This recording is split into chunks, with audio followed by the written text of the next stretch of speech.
Afghanistan, November 21st, 2010. The sun barely peeked over the horizon of Marja. The morning air was heavy with dust, silence, and something else. Tension. On a rooftop fortified with sandbags, 21-year-old Lance Corporal Kyle Carpenter stood watch beside his best friend, Nick Eufrazio. Both were members of the 2nd Battalion, 9th Marines. They had survived months of ambushes, sniper fire, and sleepless nights. But this morning felt different. Kyle adjusted his helmet. He wasn't sure why, but he felt the weight of the air pressing harder than usual. Below, Marines moved quietly through alleyways, offering aid, waving at children, trying to rebuild peace, one breath at a time. Up top, the view was endless. Broken walls, crumbled brick, distant figures moving behind curtains. Kyle joked under his breath to keep Nick from drifting off. That was Kyle, calm, humorous, present, even when his bones told him something was off. Then came a sound, soft, almost innocent, a metallic clink. His heart skipped, eyes widened. The next second, vanished. Kyle didn't see the grenade. He didn't need to. His body moved before his mind had time to catch up. One blink he was standing, next he was diving across the rooftop, toward Nick, toward the sound, toward the danger. The rooftop exploded in fire and dust. Everything went white, and then pain. Searing, total, absolute. Like his body had shattered into light.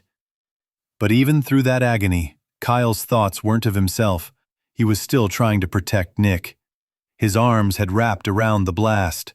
His chest had absorbed it, and now he was crumpled, unmoving, broken.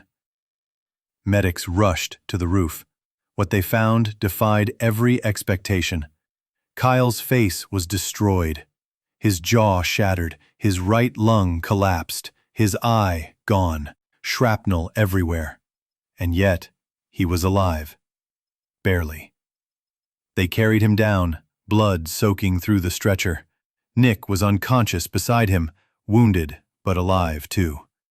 Kyle had taken the worst of it. He would never remember the blast, but those who saw it never forgot. Walter Reed Medical Center became Kyle's world. Weeks turned into months. Dozens of surgeries. Endless pain. Tubes, machines, silence. He couldn't speak, could barely breathe. His body was a battlefield now. But the fight wasn't over. Nurses whispered that he wouldn't make it.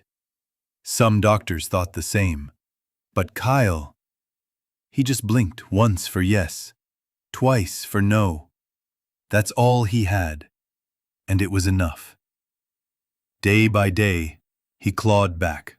His parents never left his side. Neither did Nick's family. When Nick regained consciousness weeks later, he couldn't speak either. But when he looked at Kyle, he knew. They both knew. Something had passed between them. Not in words, but in silence. A brotherhood beyond explanation. Nick had lived, because Kyle hadn't thought twice. Kyle's face would never be the same. The damage was beyond what surgeons had seen before. But with every stitch, every skin graft, every scar, he returned, slowly.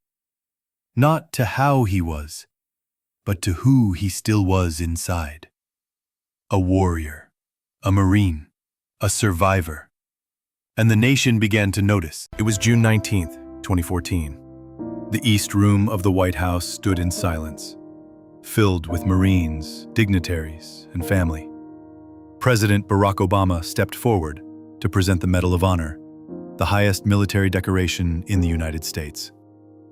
All eyes turned to the young man walking toward the podium, Kyle Carpenter. He moved with a quiet grace, his body still healing, his face a map of sacrifice. As the medal was placed around his neck, he didn't puff out his chest. He didn't raise a fist. He simply nodded, humble, whole, grateful. In his speech, Kyle didn't speak of violence or vengeance. He spoke of service, love, second chances. He thanked the doctors, the nurses, his family, and especially Nick. But what resonated most were his final words. I'm still here because of others, because of heroes like Nick. I only did what any Marine would do. I just got a second chance to say thank you. That day, the world saw a hero. But Kyle never claimed the title. He handed it back to every man and woman who served, who gave, who endured. His story wasn't just about jumping on a grenade. It was about what comes after.